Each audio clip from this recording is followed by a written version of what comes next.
No updates, it would seem, on Alexander Isak's future just yet. And Newcastle coach Eddie Howe has said that no formal offer has been made for the striker just yet. Mark Ogden and Beth Lindop still with us.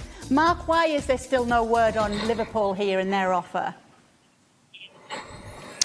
Well, obviously, we know that Newcastle and Liverpool are both away on their pre-season tours in Asia right now, and while business can happen, it's not the best time to do business. Lots of key people are, on the other side of the world. I think there's also an element of there's a strategy here. Liverpool made their interest in Isak, public a couple of weeks ago, not through official channels, but a kind of a tactical leak, shall we say, a strategic leak. And now I think the situation now is that Liverpool are just happy to let the situation just let it ride with Newcastle, make the uncertainty grow to the point where at some point push will come to shove, and the Newcastle board, as Eddie Howe says, will have to make a decision. And in the meantime, this uncertainty grows. It makes Isak, is he going to push for a move? Is he going to get restless? Liverpool are going to stand back. There's 5 weeks to go until the transfer deadline, so they're in no rush. Obviously, they want the player in as soon as they can, but they're not in a rush to push this, because if they go too quickly, it could become a long saga. So I think Liverpool right now are in a good position. They know that Isak is ready to consider a move. They keep hearing Eddie Howe say, it's out of my hands, it's up to the board.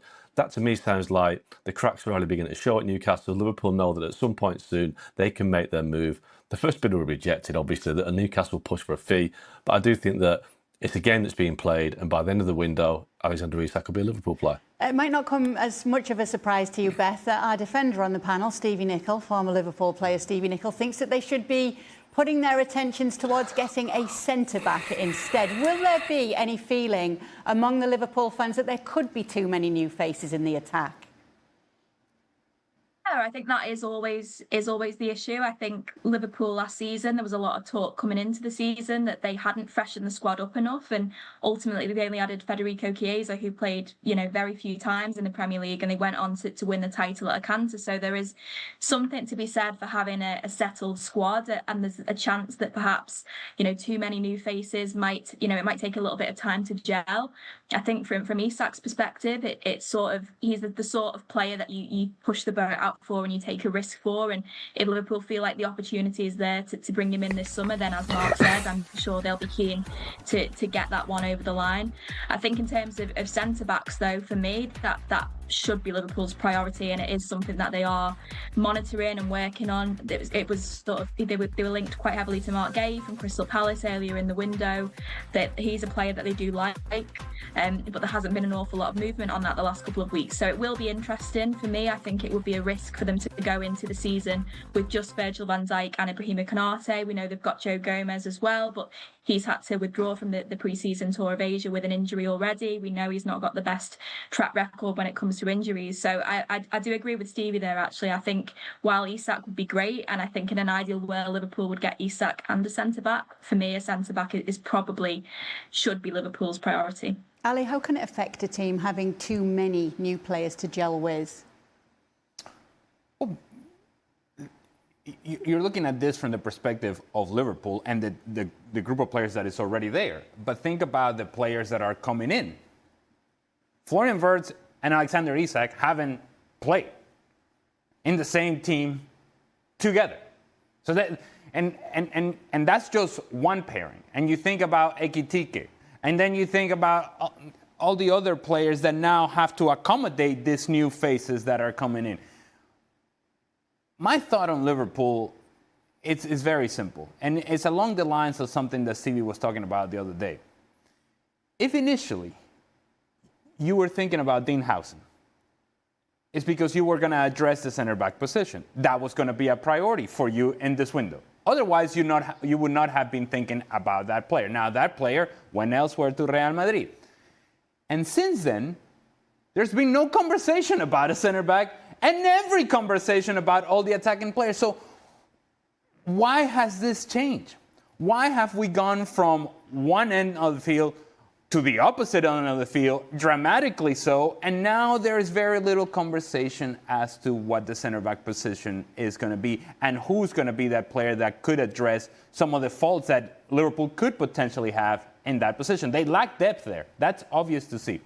And so you're going to have difficulties in terms of the players coming in, playing together, and actually finding the rhythm together. And one of the things that we appreciate about Liverpool is how well the group plays together and how they did so all of last season, and how the movement of certain players, it's already automatic. You know where this guy's going to be. You know where that guy's going to be. You know, because you've played together, because you've gone through things, because you've had experiences together. And all of that takes time.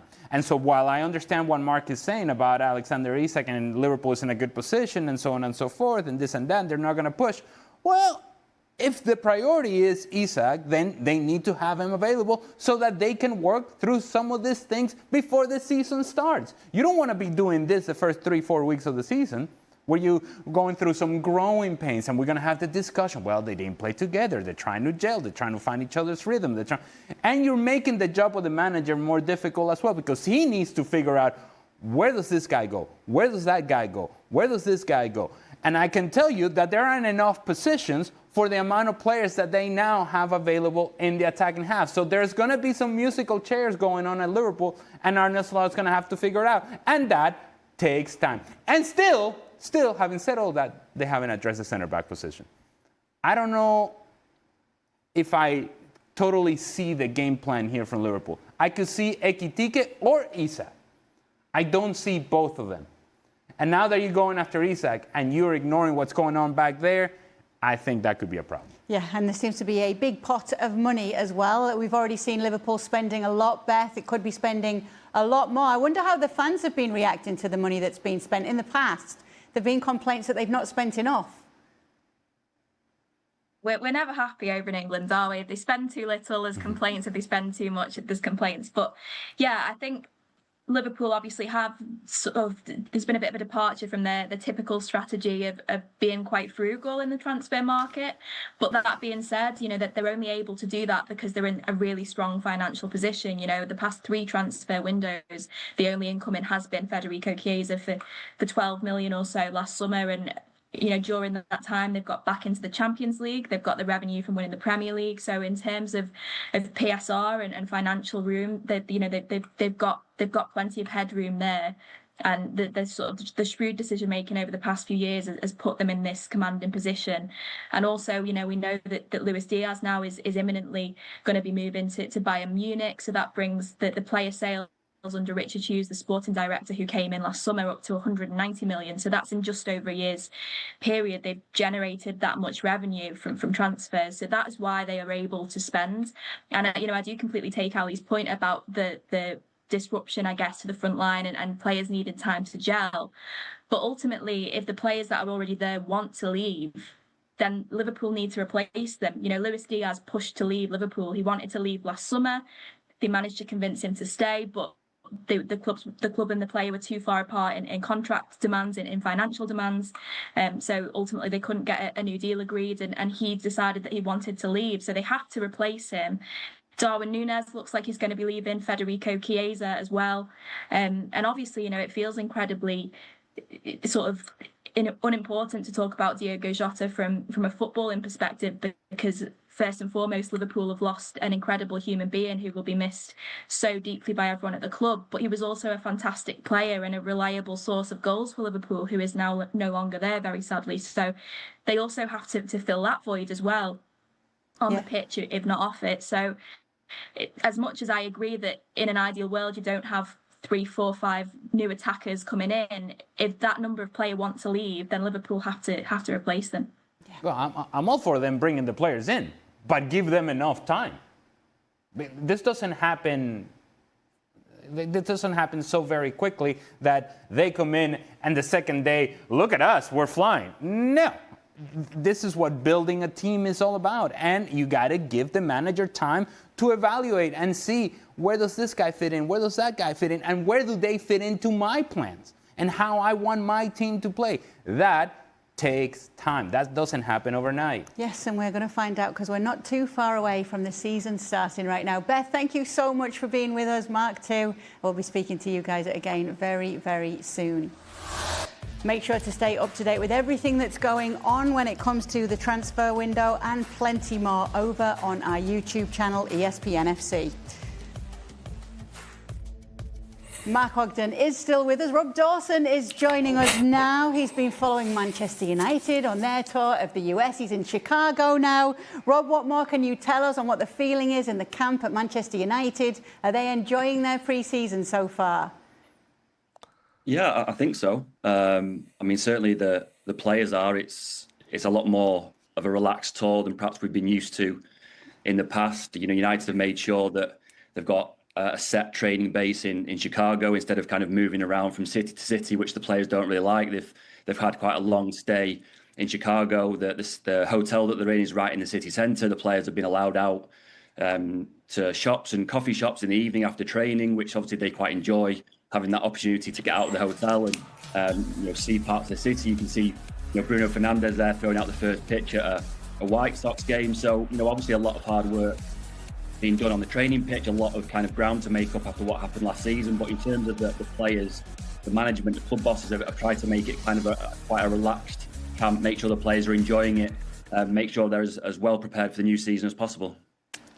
What are you thinking about Bruno Fernandes there? Well, one, no wind-up on the pitching style. I suppose I don't blame him. I'm not guessing Bruno Fernandes played a lot of baseball in Portugal, but you cannot bounce it. Priority number one, you cannot bounce this ball. Oh no.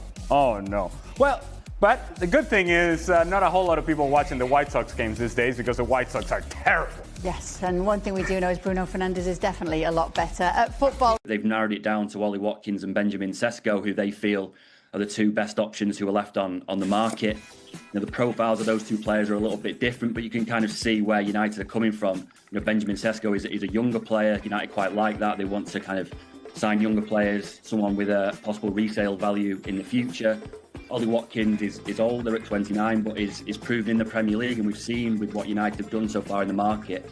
With Cunha and Mbeumo, they've specifically targeted players who are Premier League proven because they see that as an important aspect. So, two quite different players for that position. They will only pursue one of those. They haven't made a decision yet on which player to kind of step up their interest in. There is a little bit of concern about what kind of finances would be involved in those deals, but there is hope that whether it's Sesko or Watkins, there will be room for a little bit of negotiation, because obviously everyone will know that money is a little bit tight at Man United this summer. So there's no guarantee. I don't think that a striker will arrive, but United are certainly working hard on it. When you talk about them being two different types of player, two different profile of striker, does that suggest that Manchester United don't know specifically the profile that they want when they're in for two players that are different like this? Well, the issue is that when it comes to top-tier talent, Manchester United are no longer in that conversation. And so then you have to come to, well, what's after that? What's just below that? And just below that, then you start finding players that are good pieces to have, but they're not particularly game changers or franchise changing sort of players. Again, you bring Ollie Watkins, it makes your team better. But does it make your team better to the point to where now you're contending for something important? Well, that's not the case. Benjamin Sesko, a player that there are a lot of things to like about him. There are a lot of things and attributes to like about him. He's a big man that can actually play well with his feet, that will look to be goal dangerous, and I think it's a player that can be more goal dangerous than whatever Manchester United have available. The other thing I would say about Benjamin Sesko is that if you're looking to play with him as a lone striker, so be it. But if you want to have players around him and him being able to combine, not the best in combining with a second striker, not the best in combining with people coming running from behind. He's thinking about one thing and one thing only, is that I'm going towards goal and I'm going to work in and around the 18-yard box. Should be a better header of the ball than he is as a tall, strong player. Not quite the case. Look, there's potential to Benjamin Sesko, but there's also a lot of inconsistency. It depends on what you want to focus on. He was part of the good things that Leipzig did, and he was also part of the issues for Leipzig this past season. Well, what are your thoughts on this subject, Mark? Well, I mean, I agree with both the guys. Profile-wise, they are different ages. I know that they looked at both in 2023, Sesko in the January and Watkins in the summer. With Watkins in particular, they were quoted £80 million by Aston Villa, so decided that it was too much. They went for Rasmus Højlund instead, and that was a mistake. But the situation with Højlund is they took a gamble on a player with potential to become a a top player in the future, which is a little bit like the situation they'd have right now with Sesko. We know he's got potential, probably ahead of Højlund was when he came to United from Atalanta, but he's still not the finished product. And I don't think United are in the position right now where they can take a gamble on such a crucial position. So at this moment in time, Ollie Watkins is probably a better bet because he is Premier League ready. You know he's going to score the goals. Yes, he's older. And Rob mentioned resale value on Sesko. A club like Man United shouldn't be signing players because of resale value. Man United are one of the biggest clubs in the world, despite the fact they're not playing well right now. They should be signing players to win trophies and to make the team better. Resale value shouldn't really come into it, but that's where they're at. And one concern for me would be if they don't know yet which one is their target. They must have a priority. They must know which one is their favourite option. It can't just be a case of who's the cheapest, because they have to have a player that fits their profile. So it does feel a little bit like not making up as he goes along, but just kind of spinning plates in the air and seeing which one drops on the floor first and which one smashes. So it's not ideal, but they're two very good strikers. But I think right now Watkins would be a better option because he's ready-made and Premier League ready. Rob, word is that Gianluigi Donnarumma could be leaving PSG. Is there any talk of him potentially coming in at Manchester United?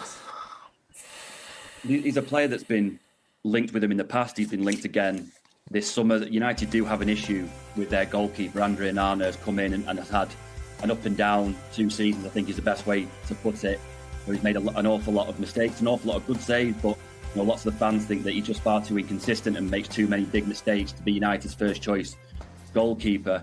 United did make a loan offer for Emi Martinez at Aston Villa, an offer that was swiftly turned down. Villa said that they weren't in the mood to enter any negotiations unless it was for a permanent deal for around sort of 30 or 40 million. United decided that was probably too expensive. There hasn't been that much noise around the goalkeeper situation since, because it seems right now like Andre Onana, even though he's injured, is going to stay and start the season as United's first choice. So I think United's priority right now is to sort that striker role out. If they can get a striker in, maybe they can get a few other players off the books, the likes of Alejandro Garnacho, Anthony, Jadon Sancho, Tyrone Malacia, all 4 players who aren't with the squad in Chicago, who are all back home in Manchester. United need to facilitate departures for them, maybe raise some funds. If that happens and they get a striker in, then there is a possibility that they may be able to wheel and deal at other areas of the squad, the goalkeeper possibly. They also probably need a number 6. So there is the possibility of more to come, but United's message really is that they're trying to be really, really cautious in this window. Mark has mentioned there about United making mistakes in the transfer market in the past. The one thing that United don't want to do in this window is make mistakes, and they would rather stick with what they've got than make a big money mistake. So, Mark, that would mean you would start the season in the goalkeeping position without Onana and without a new keeper coming in. Is that a concern for Manchester United? Absolutely, because they've identified they need a goalkeeper. They wouldn't have made a move for Emi Martinez if they didn't think they needed a goalkeeper. So I think they'll sort that situation out, because Rob's talking about mistakes. Sometimes a mistake can be doing nothing. And if United do nothing in the goalkeeping department, that'll be a mistake, because Onana's not good enough. Bayande is less good enough. Tom Heaton actually is he's probably the best goalkeeper in the books, but he never plays. I think he's 40 now, so Amorim clearly doesn't trust him. The situation with Donnarumma is interesting because PSG are about to sign Lucas Chevalier, top rated young goalkeeper, and Donnarumma's got a year left on his contract. I do wonder whether United are being used a little bit to kind of promote Donnarumma's availability. He's a great goalkeeper, Donnarumma, but in terms of his feet, I don't think he's good enough for the Premier League in terms of what United want to do. I just don't think his distribution is what a top Premier League club needs. But he's a great goalkeeper, but he won't come cheap. I just think that United are probably being used a little bit, but they do need a goalkeeper. That is absolutely clear, because the mistakes that Onana made last season were very costly, and I don't think he'll change. So the problem they've got is they've got to find a goalkeeper in the next 5 weeks. Come on, Mark. Manchester United would be lucky to have Gigi Donnarumma, man. Come on, don't tell me that they turned down Donnarumma because he can't. Absolutely. That they can't because he can't play with his feet, and that you'd rather have Tom Heaton playing with his feet. Come on, that's. No, you're absolutely. Listen, Ollie, you're absolutely right. Donnarumma would make them much better, but I think the way that United want to play under Amorim, the one negative of Donnarumma's game, which he can get away with at PSG because all the players around him are so good. If Donnarumma's inability with his feet is playing for Man United, that would be exposed. And as good as a goalkeeper as he is, it would just create a problem, which David De Gea had. Great goalkeeper, not great with his feet. But yes, he'd be an upgrade on what they've got, absolutely. But he'd be an expensive upgrade. Well, can I just tell you, why would Gianluigi Donnarumma leave PSG to go to Manchester United? That should be the first question. Okay, let's You kidding me? with the subject of goalkeepers right now. James Trafford being re-signed from Burnley to Manchester City. This is said to be a record fee for a British goalkeeper, Mark.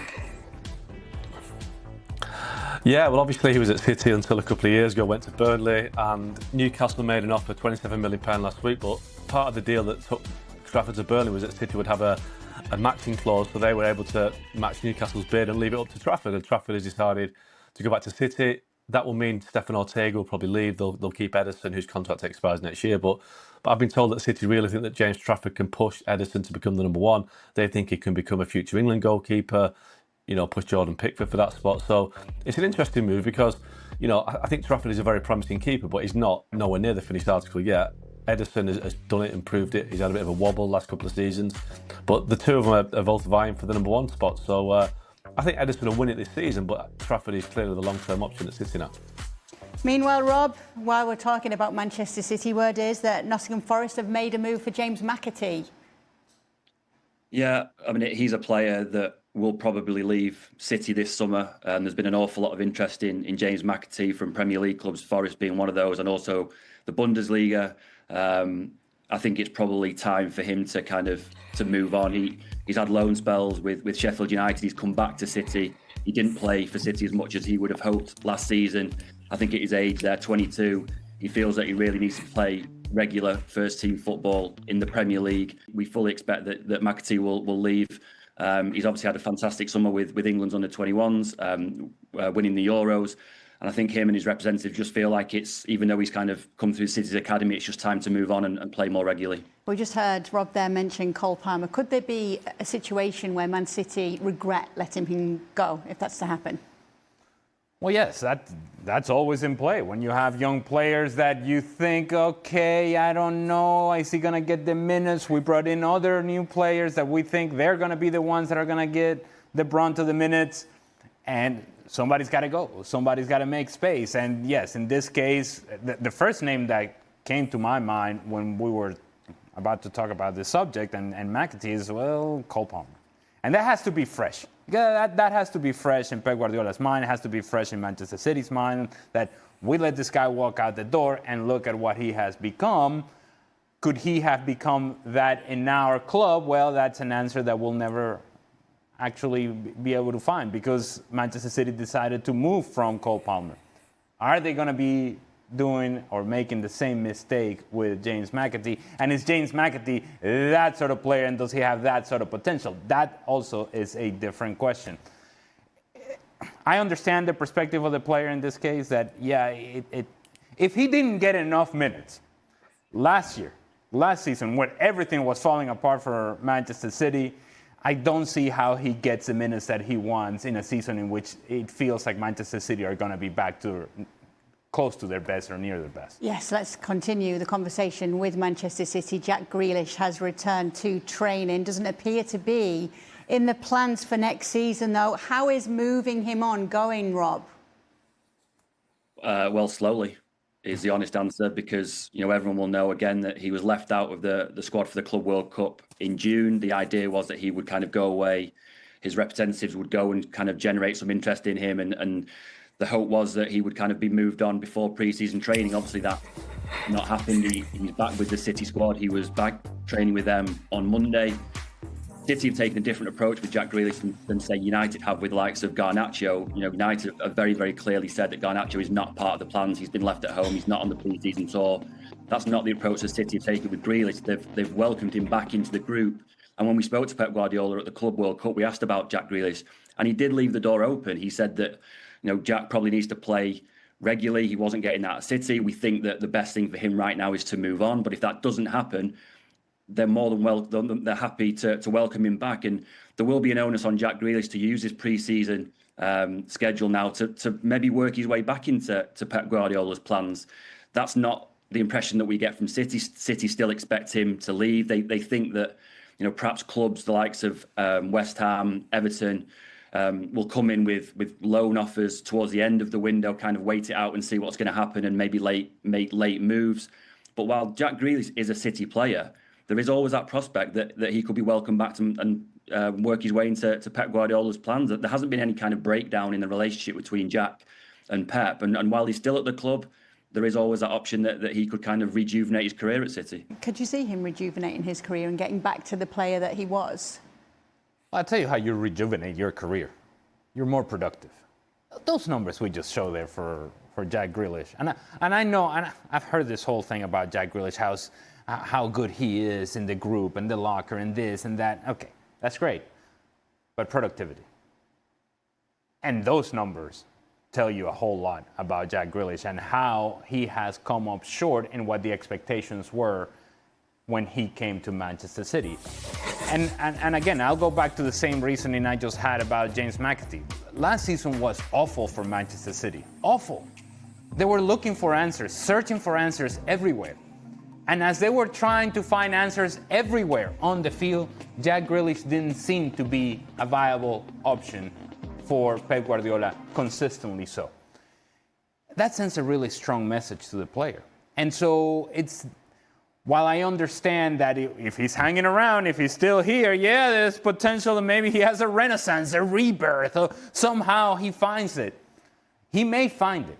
I just don't think that he's finding it at Manchester City.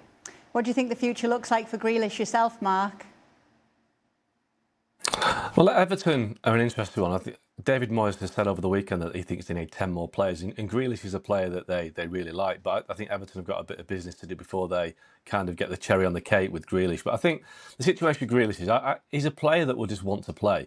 And a lot of players will sit around and demand that they get paid their full money and decide they're not going to until they get their payout. I think Grealish is different in many ways. I think he just wants to play. He's had 2 really difficult years since City won the treble, missed out on going to the Euros with England last year. I think obviously right now he's got a real outside chance of getting to the World Cup with England next year. But if he gets the right move, Everton maybe, a West Ham, maybe Newcastle, these clubs that have been linked with him, I think he could just about get back in the squad, but he has to play and he knows that. And City brought in Shirker, they've had Marmoush in the January window, they've got Phil Foden that's going to come back this season. It's going to be really hard for him to play at City. I think he knows he has to leave, and I think he'll get a move. He'll get a move because he wants to move, he wants to play, and that will make it a lot easier. But Rob's right, it will take a while. I think it'll be last week of the window when clubs are looking at what they've got and thinking, right, now's the time to make a move, and that's when it'll probably happen. OK, well, let's let Rob Dawson make like Bruno Fernandes and go and enjoy the delights of Chicago. Well, he's going to enjoy the carnival ride he's got in the background there. Yep, maybe that is what we always think of Manchester United's season, and maybe another one of That's those. What I think of Rob Dawson, a carnival ride. So much fun. Thanks for being with us, Rob.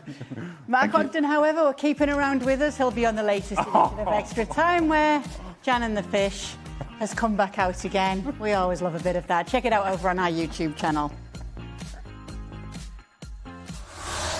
Kylian Mbappe will officially wear the number 10 for Real Madrid next season, with Luka Modric moving on. Here's some of the names that have worn it before him. Obviously, Luka Modric stand out in the number 10 shirt. Mesut Ozil had a very good run in it as well. Luis Figo wore it all the way back to the likes of Michael Laudrup and Ferenc Puskás as well. Can he live up to this number, and how does he compare to those that wore it before him, Ali Moreno? I think he can live up to it. I must say, a few players there that you think wearing the number 10 jersey for Real Madrid, and Robinho. I left a few out, as you will see from my... Snyder, I don't know. Look, Kylian Mbappe will be evaluated not only by the goals that he scores, but by the titles that he wins, more importantly, with Real Madrid. He scored a bunch of goals last season. He was productive. You can't say that he had a bad season. But if Real Madrid doesn't achieve the goals that they set for themselves, then it's a bad season. It's a bad season. The numbers will tell you otherwise. Individually, yes, he was very productive. But needless to say, when Real Madrid has what we think is a down year, then everybody is part of that referendum. Everybody's part of that issue. Everybody's part of the problem. And in the case of Kylian Mbappe, I imagine that he's going to score a bunch of goals again. And I have no doubt that that will be the case this season for Real Madrid. But what I need to see from Kylian Mbappe is something different other than the goals. And I wasn't about to say other than just the goals, because the goals are the most important thing that he can do for this team. But there's another aspect to the game, especially with Xabi Alonso as the manager, who likes and demands his attacking players to press the ball. And it doesn't mean that he has to chase all over the field. All he has to do is to give a clue to the players that are coming behind him as to where the next pass is going to be. So chase enough so that you can shade the play one way, and it allows then Bellingham to go press the ball correctly, and it allows Vinny to go press the ball correctly as well. Vinny, by the way, also has to press the ball. It allows the players coming from behind to know where they can go and press, so that they can get not necessarily to the first pass, but they can get to the second pass and recover the ball in an advanced position. Now, nobody's going to sit here next year and ask the question, did Kylian Mbappe pressure enough with the number 10 jersey? No. People they're interested in the productivity, and he will have productivity. But the only way that this becomes a good season for Real Madrid is that he has the goals, but he's also willing to do the work on the other side of the ball. They do that, Real Madrid has enough talent to win La Liga and to win whatever they think they can win this season. If not, they'll find problems like they did in the Club World Cup. Welcome into the latest edition of Extra Time. Ali Moreno is here and Mark Ogden is joining too to answer your questions tonight. Very kind of Mark to stay up very late for us tonight. Professional. And he was in London today, he told us as well. Yep. Celebrating the Lionesses and it coming back home. Professional. Yes, professional. All right, for Ali, we know Mark Ogden's favourite American food is Hershey bars. What's your favourite American food? What qualifies as an American food? Okay. Well, I suppose that we can make this American. Pulled pork, barbecue sandwich at Lexington Barbecue in North Carolina.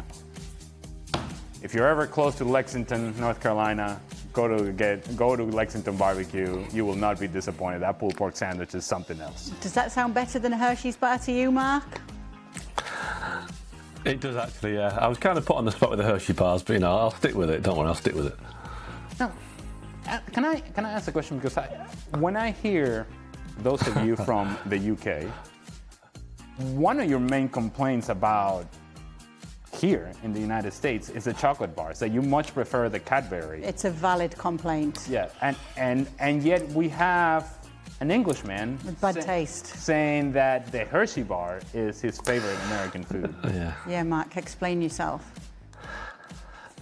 Maybe just got a sweet tooth and any chocolate's good, so that's probably what it is. But no, I don't know. Maybe it's just the novelty value of a Hershey bar, because it has got quite a bit of taste, hasn't it? It's not quite as sweet as another brand that I can't really mention, the UK brand. You know what I mean, don't you, Kay? I do. He just mentioned it anyway, but there's another one as well that's way above that. But each to their own, Mark. All right. Okay. How come when... Sorry, was I not supposed to mention the brands? How do we identify them? How do we separate them if we don't mention the brand? Yeah, one's in a purple package and one's known as being a little bit creamier. And okay. Yeah, but both are fantastic, and for me, better than that. Yes. Okay. All right. Okay. How come when Liverpool spend this much money in a transfer window, they don't get the same criticism from the media the way Chelsea does, Mark? Well, because Liverpool, if you look at, I think Beth said earlier on, the situation with Liverpool is that they have earned the money through competition. They won the Premier League last year. They banked for £80 million from the Champions League. They didn't spend a lot of money last season. They've already got rid of people like Quivine Callagher, Gerald Quansah. They got £10 million for Alexander Arnold already this summer. They got £60 million for Luis Diaz. So Liverpool are in a really good place financially. So whereas you can join the dots with Liverpool's transfer recruitment. With Chelsea, it's all a bit mysterious, isn't it? They spend money and spend money and spend money, but they basically sell a hotel and a women's team to fund it. Liverpool haven't done that. They haven't sold the women's team. They haven't sold the hotel. They've sold players, they've bought players, they've won things on the pitch, and that is why Liverpool are in a good position financially. And Chelsea, it's all still a little bit hard to fathom, really. Just before we move on, is that a new picture behind you, Mark, with a quote on it? Did you notice? What? Next to your sport piece. Oh, this one here, the white one? Yeah. Yeah, it's not a new one, but it has got a quote on it. Yeah. What does it say? It's the Stone Roses lyric. It's immersed me in your splendour. And if you know your Stone Roses, you'll know the song. Yeah, I know my Stone Roses. We have got a music question a little bit later, so get ready. Okay, who would win in a skills challenge? Ali, this is for you. Prime Ronaldinho or Prime Neymar?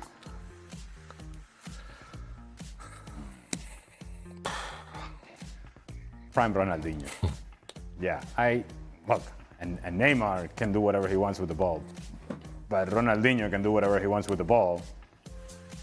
Do it at full speed, score a goal, smile, and go dance afterwards, and then come back and do it again the next day. And maybe Neymar, that was part of the issue, that he was trying to do some of the same things that Ronaldinho was doing.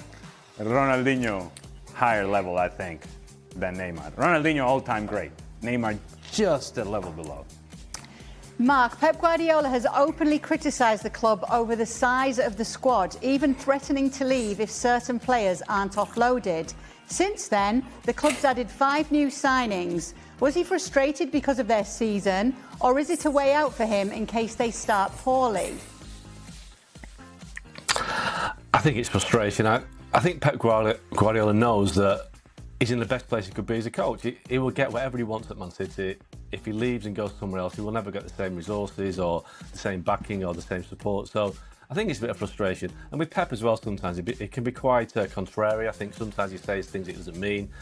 I think he wants a decent-sized squad that's got good players in it. They've got a lot of competitions next season, City. They're in all the big ones, Champions League, Premier League. So he does need a big squad. But I think what he doesn't want is a squad of players that aren't good enough. And I think that was probably what he was getting at, that a lot of the players he had last season, or some of the players weren't quite up to his standards. I think some who came in January might be like that. No names being mentioned, Kuzhinov and Nico Gonzalez maybe.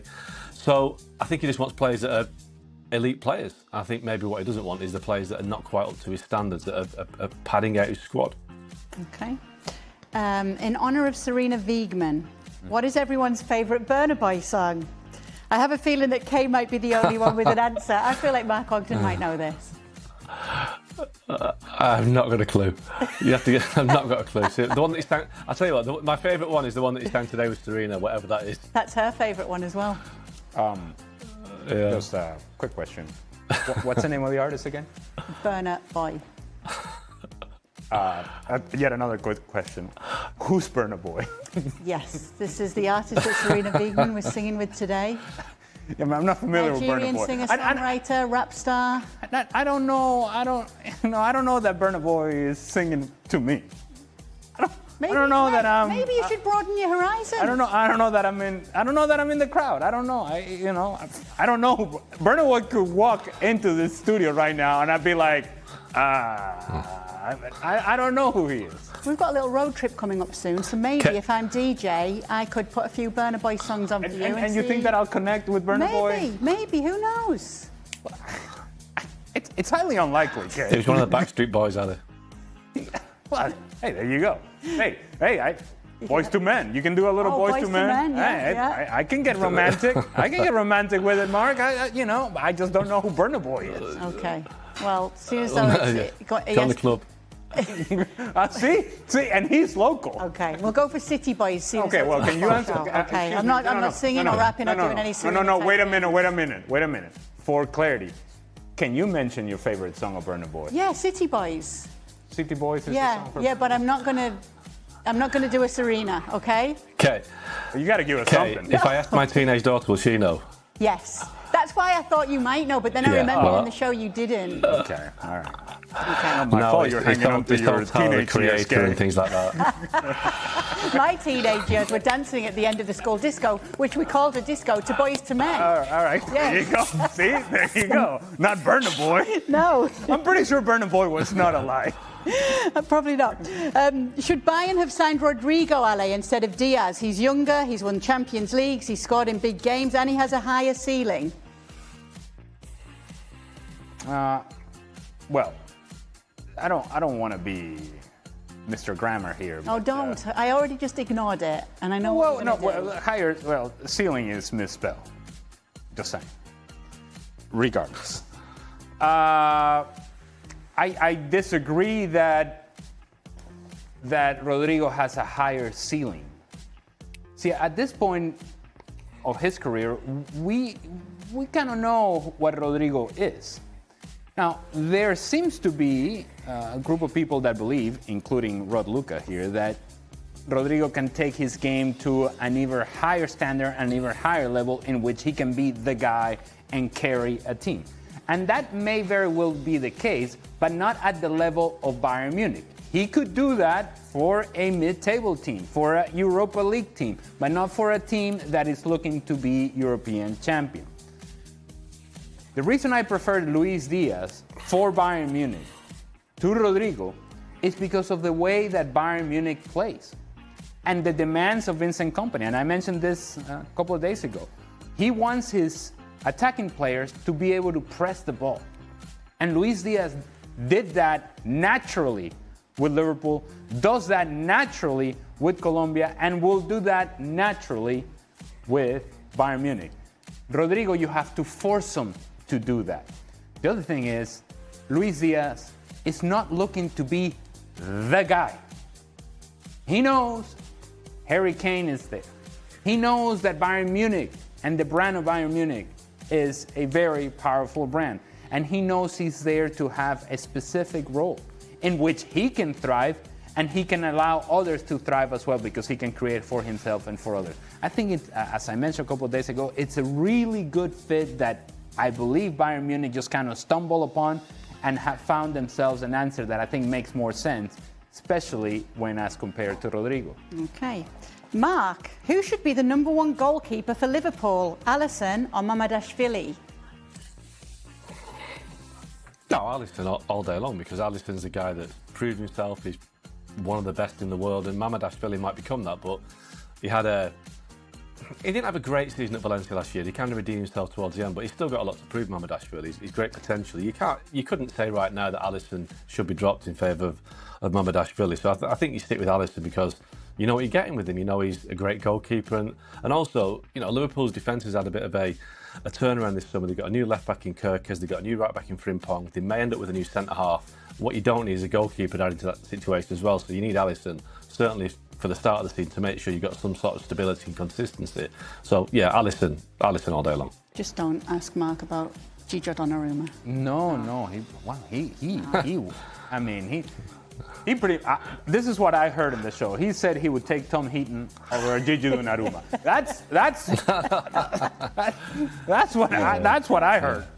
Okay, Mark Ogden, literally Mark Ogden here. With City signing James Trafford back to the club, is this another reason why they shouldn't let their gems leave at all?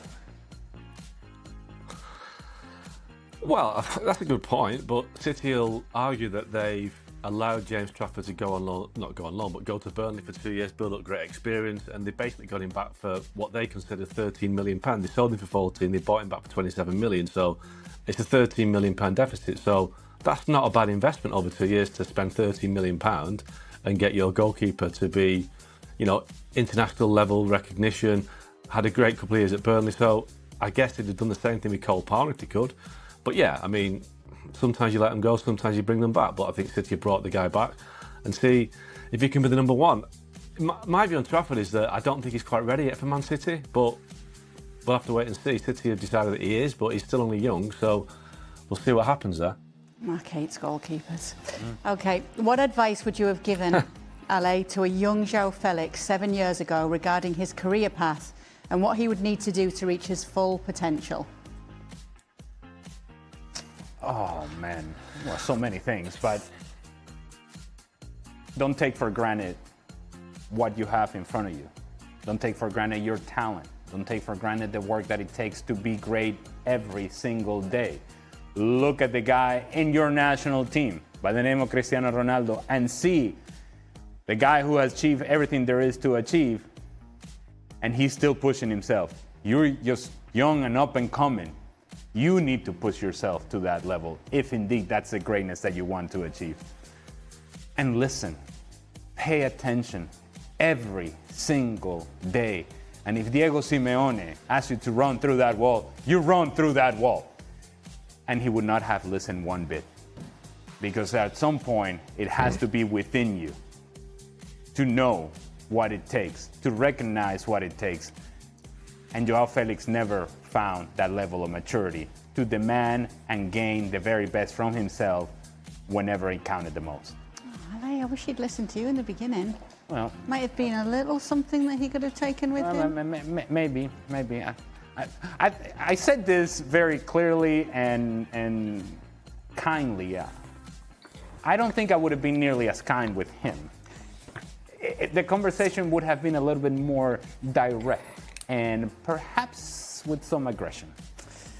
Perhaps. Maybe. Because I don't think that the message with him really, I don't think he would take it in right away. And so we would need a couple of sessions. Yes. Okay. We've got to go because we've got to all go and listen to some Burna Boy songs to catch up. Okay, wow. Cool. All right. You too, Mark. That's your task. You can impress your teenage daughter with your knowledge of Burna Boy. Okay? Okay. Yeah. Thank you so much for sending in your questions. It's highly unlikely that I We'll be listen back to Burna tomorrow Boy on the way home. with some new music tastes.